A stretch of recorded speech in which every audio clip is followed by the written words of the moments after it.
শেষ 2 বলে দরকার 8 রান, বাগিয়ে নিতে পারলেই ট্রফি রূপালী ব্যাংকের মেয়েদের। স্বপ্নটাকে সত্যিই করে দিল ইসমা তানজিম।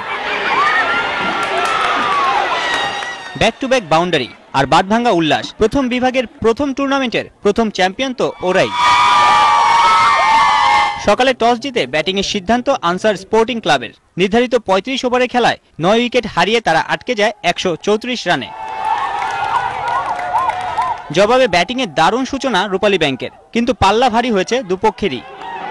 শেষ মুহূর্তের তাণ্ডবে জয় রূপালী ব্যাংকের মেয়েদেরই। উচ্ছ্বাসিত তাদের কোচ আর খেলোয়াড়রা। 2 বলে 2টা 4 মারার দরকার ছিল, আমি আসলে ফিল করি নাই। আমি ফিল করছি যে আজকে আমি আমার টিমকে চ্যাম্পিয়ন করব। ফার্স্ট রাউন্ডে সেমিফাইনাল খুব ইজিলি আমরা জিতে গেছি, বাট আমি প্রথম থেকেই আমার কনফিডেন্স ছিল যে আমরা চ্যাম্পিয়ন হব। ফাইনালে উপস্থিত ছিলেন বিসিবির কর্তারাও।